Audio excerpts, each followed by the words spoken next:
right there, Mr. Brewster. Jethro! You can start bringing them things out now. Oh, boy, I can't wait to get back to California. I ain't been warm clean through since we got here. Jethro, take it easy.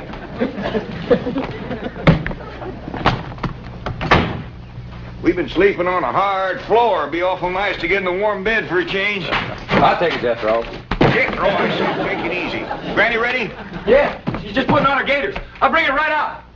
Well, I hope you'll come visit us in California. We'd be mighty glad to see you, especially Pearl. Her and Jethrine's coming to stay with us. Let me get my shoe on, you big overgrown moose. You can put it on in the car, Granny. We's in a hurry. We can't leave until somebody finds Ellie Mae. Where is she? She took to the woods early this morning with those 2 timber wolves that she's let sleep under her bed. Yeah, I'll find her. By dog, it's a good thing we're leaving. One more night and she'd be baying at the moon. Now, you 2 rascals has got to stay away from Maggie and her family. You hear me? Is it a deal? All right. Now, don't you forget it.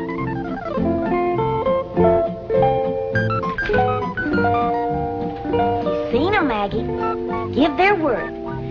What's more, Frida's gonna keep an eagle eye on them. And if they goes to pestering you, she's gonna snatch 'em ball. Ain't you, Frida? I wish you could come to Beverly Hills and live with us. But I reckon it'd be too long a trip for you and your young'un. But I'll come back and see you in the spring. Ellie Mae, Over here, Pa. you got them wolves with you? Well, they won't pester you none. And that no-biting promise goes for my pa, too. Hello there, Maggie. Ellie, honey. Mr. Brewster's waiting, and we got to pick up Pearl and Jethrine and drive clean to the airport. St. Pearl and Mr. Brewster are getting married? Well, no, not yet. Maybe never. But Pearl's satisfied. Everybody in town seen him propose to her. Now she can leave town with her chin up and her head thrown back, proud and happy. I'll bet you Cousin Jethrine ain't happy. She says she ain't going to California and leave her sweetie Jezbo to Pew. She's powerful in love with that little feller. Yeah, I reckon Jethrine will do pretty much what her ma tells her to. That Pearl's a mighty strong-willed woman.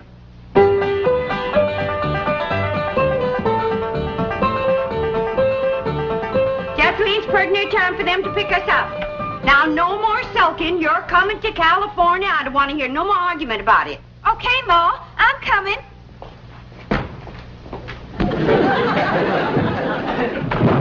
What in the world have you got there? It's the trunk, Ma. Well, I can see that, but what you got in it? Well, I got some clothes, and some shoes, and some food, and some water. I forgot the water. Water, why?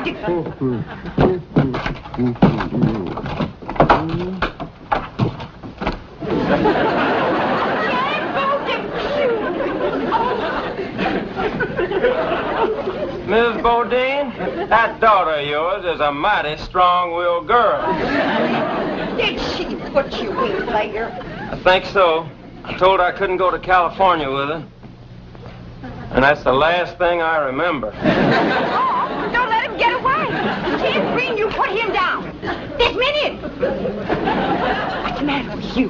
Why, that poor boy could suffocate in that trunk without no air.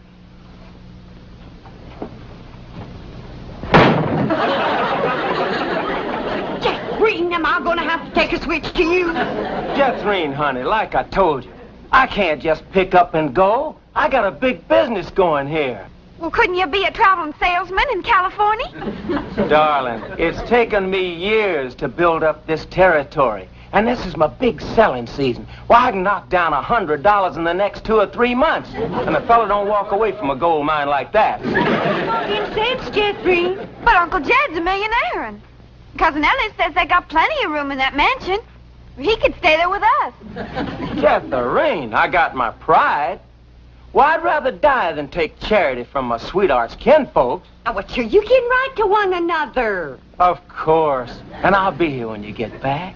Oh, there they are. Now, Jethrine, you get ready to leave.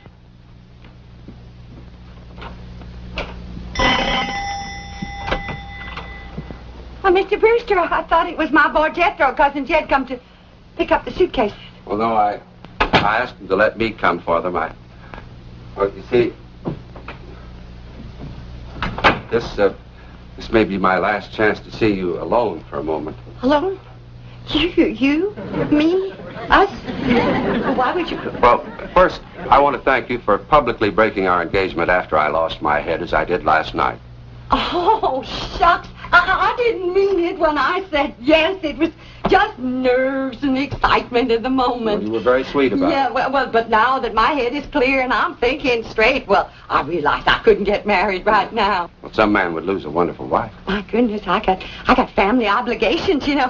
Why, Cousin Jed's been after me 3 or 4 months to come to Beverly Hills and get that wild daughter of his proper dressed and acting like a lady. I'm going to miss you, Mrs. Bodine. Yes, well, he's in desperate need of me. I don't know what come over me last evening, but now that I had a good night's sleep and my morning coffee, got my wits together, well, I could just laugh at myself for even considering marriage. Mrs. Bodine, I just want to say that I think you're a splendid woman, and I'm sure our paths will cross again. And, well, I'd consider it a great honor if you'd allow me to kiss you goodbye. Kiss me? Well, I hardly think there'd be anything wrong with that. Is that a new hat, Aunt Pearl? Oh,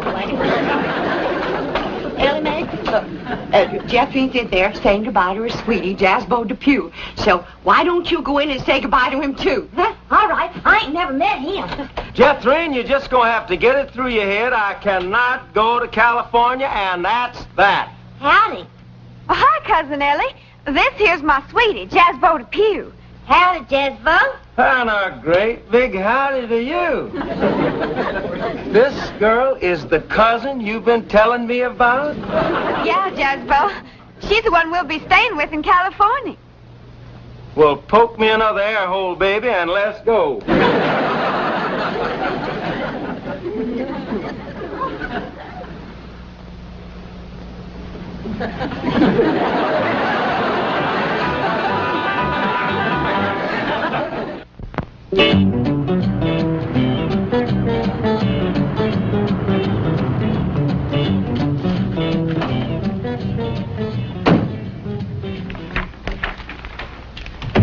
Oh, good morning, Chief. Morning. Well, I just had a call from Brewster in Tulsa. The Clampetts are on their way home. Jethro? Oh, I mean the Clampetts. Yes, and they're bringing a cousin and her daughter along. That'll be 6 of them. I think I'd better order an extra limousine. Chief, if I may suggest, the personal touch is very important to these people, and they are the bank's largest depositors. I would be happy to volunteer my car and myself. I can take at least half the load. Jethro. And the luggage. See, Chief, I have bucket seats, and Jethro is quite a bucketful.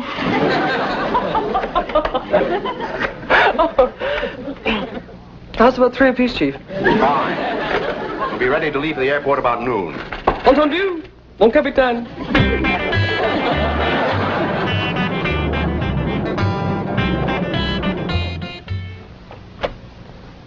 Time to leave for the airport, Miss Hathaway. Right.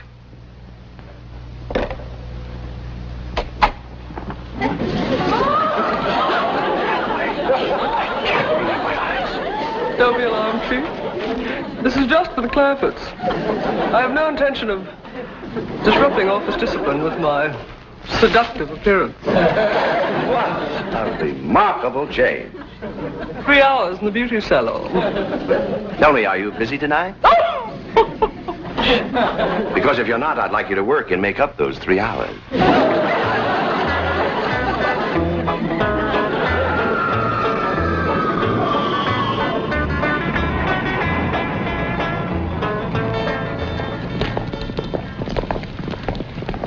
They could have missed the plane. Oh, impossible. Brewster phoned me after he put them on board. Oh, miss. Are there any more passengers aboard? Yes, there are 6. Well, they appear to be hillbillies. Was there anything wrong with them? Oh, no. You see, we served lunch before we arrived, and they refused to leave the plane until they helped do the dishes. And we served 120 lunches. Well, here they come. Flight 201 for Chicago and New York is now loading at the East Concourse. Oh, thank you for sharing your food with us. Thank you for doing the dishes. You sure you don't want us to wash the windows? It won't take long if we all pitch in. Thank you. Mr. Drysdale, howdy. Welcome home, Mr. Clampett. This here is my cousin, Pearl Bodie. Oh, howdy, Mr. Drysdale. Oh, excuse my wet hand. Oh, it's quite all right. Well, how did you enjoy your plane ride? I don't believe it. I plain don't believe it. It's a miracle. Oh, well, that ain't nothing. You ain't seen nothing, Pearl. Wait till we ride on that escalator. Yes. Well, my car's out in front, Mr. Clampett. Come on. Mon amour. That ain't my name. Who are you? I am a wild and mysterious gypsy. I have come to take you away to my gypsy camp. You got some food there? Well, I can't stay long, but I am kind of hungry. Helping wash all them dishes gave me quite an appetite. Jed, them stairs is moving. We're having a California earthquake. Pearl, them stairs are supposed to move like that. What for? I don't know, but that's what they call an escalator. Only thing is, last time we was here, they was moving the other way. Come on. Well, we ain't gonna get on them crazy stairs. Oh, come on, Pearl. Once you're on there, you like it. Welcome home, Ellie Mae. Howdy, Mr. Drysdale. Welcome home, Granny. Thank you. Well, where's Jeffrey? Last I saw of her, she was still eating.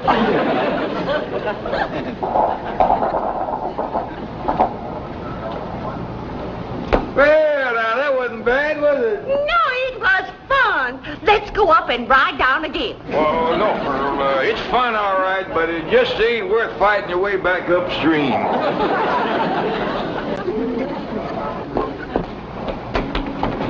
Jason, this place is haunted. A ghost just went through that door. That ain't no ghost, Pearl. That's what they call electric eye. They got them all over out here. Well, you go first. I ain't taking no chances on crowding a spook. Come on, Benny. Let's get on this. Come on, Benny.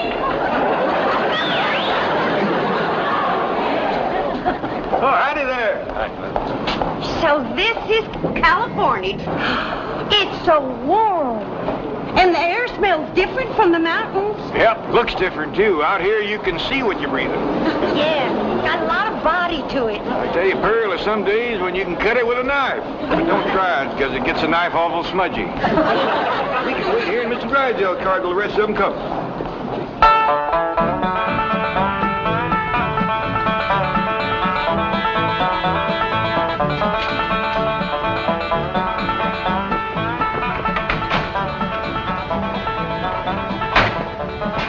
I'll go with Martin and take the luggage around to the servants' entrance. I can't believe it. I've seen pictures, but I just can't believe it. It ain't real. It's real, Ma. Jeffrey, don't you knock no holes in your Uncle Jed's mansion. She can't hurt it, Pearl. Wait till you see inside, Pearl. It's the biggest bunch of indoors you ever did see.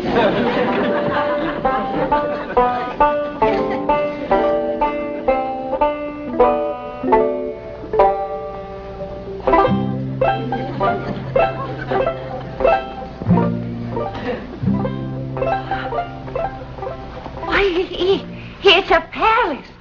There just ain't no other word for it. It's a dazzling palace. How do you get it started, Uncle Jed? Get what started? These here stairs.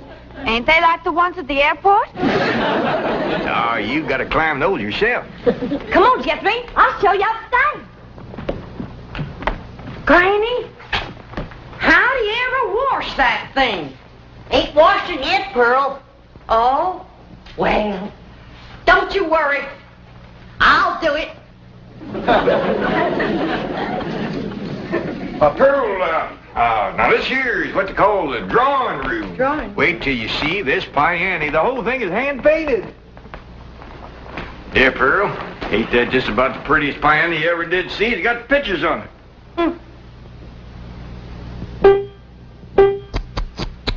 Look at the dust.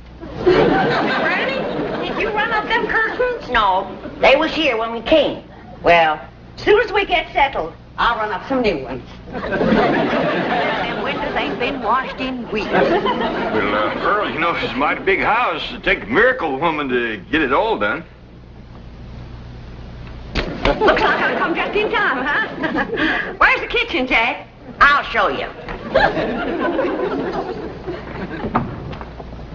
32 rooms in this house, and something tells me it ain't gonna be big enough.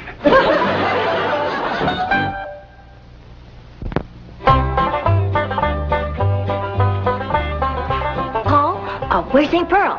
Well, her and Granny's in that little room they call a butler's pantry. This is a nice enough kitchen, Granny, but it sure ain't as big as you led me to believe. Pearl, this is the one with the stove. The stove is...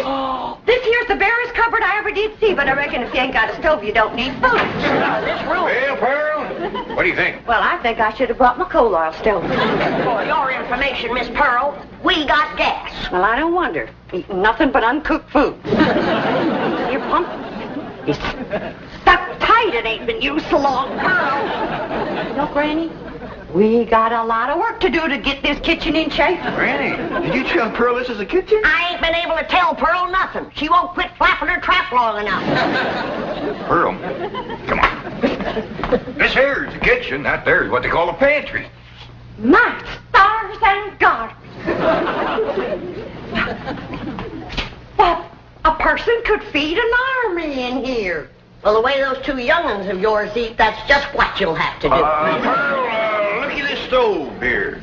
All you have to do to get fire is turn one of them little things right here without lighting no matches nor nothing. Now, look at here. This here lights this in here. This one lights this one.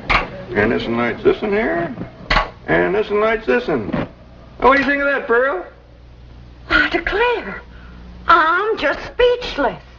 That'll be the day. Look at this icebox here. Just take a look. You ever seen anything like that before? Look at that. Well, I don't like to mention it yet, but somebody left the light a-burning in there. I reckon some people just don't care how they waste other people's money. The light comes on when you open the door. You don't say. He pert near didn't with you pounding your gums. April, Jeffrey wants to know where's the suitcases, especially the big one with the sandwiches in it. But Jethro said he'd bring in the suitcases. Jethro? What happened to my boy? Where's Jethro? Well, the last time I seen him, a dark-haired gypsy woman was taking him away. A gypsy's got him. My baby's been carried off by the gypsy. Don't worry, Pearl. One meal and they'll carry him right back. I have a little bit mixed up. Besides, Jethro is big enough to take care of himself. Yeah, Mama's in here. Come on in. My baby, where you been? With the gypsy woman? We stopped to get something to eat. I told you one meal and they'd bring him back. You gypsy kidnapper. I'm gonna snatch you both. Out of the way. What you doing being a gypsy? Just a little harmless fun, Mr. Clampett. When Jethro failed to recognize me, I couldn't resist continuing the masquerade. Ma, this here's Miss Hathaway, Mr. Drysdale's secretary. I'm happy to know you, Mrs. Botine. I have brought your son back safe and sound. Well, thank you. Yeah. Is your hair back?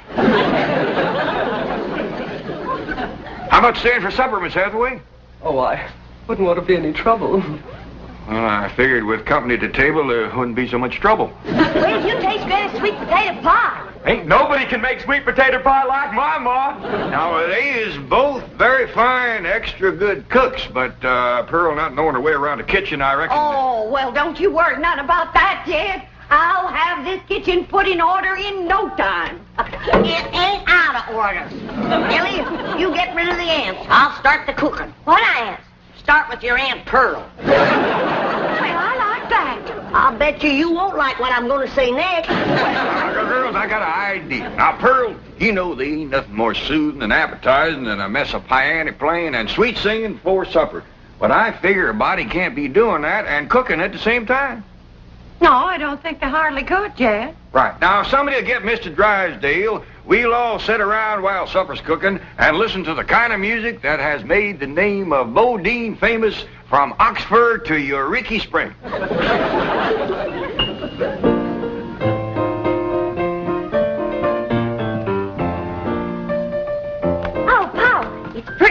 time. Want me to start setting the table? Yeah, and let's use that big company table in the fancy eating room.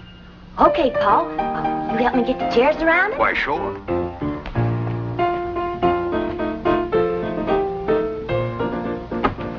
Leave the door open so as we can hear the music. Okay, Pa. I'm kind of glad we got company so we can show off this fine eating table. Yeah, we ain't used it since Thanksgiving. Has Granny figured out a way to get this tablecloth unstuck yet? No, she ain't, Pa. She even tried to steam it all. Couldn't get loose. She said if she didn't know better, she'd think somebody stuck it down on purpose. Well, I'm glad I got all my pot passers notched. Gonna come in real handy. See? See a pot out there that you want, you can reach for it and get it or pass it without bothering the fella sitting next to you. Yeah, the good thing about this table is things can't go sliding off. Oh, I gotta tell Granny. Since we're gonna use this table, she can leave the victuals right in the pots. Doggies, ain't Pearl getting fancy?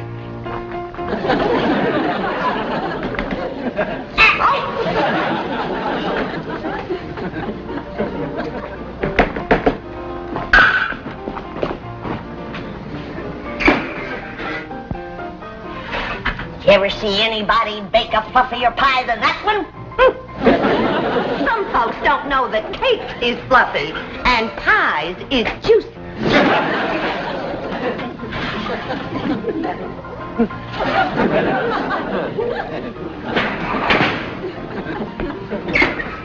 It's Sal. You did that on purpose, Pearl Bodine. My pie can't fall. It can't, huh? Just did.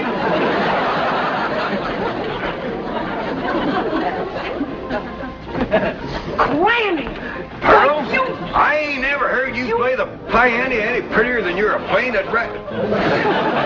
You ain't playing the piano. You betcha I ain't.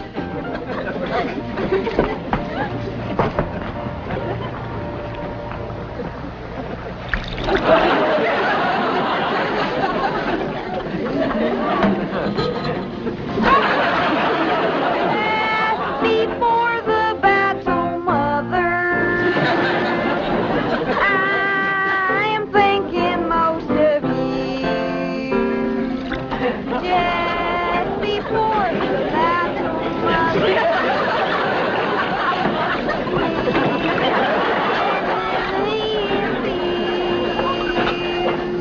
how I wish, dear sweet mother,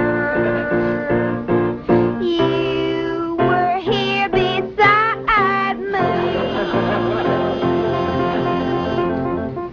I feel the same way, Jethrine.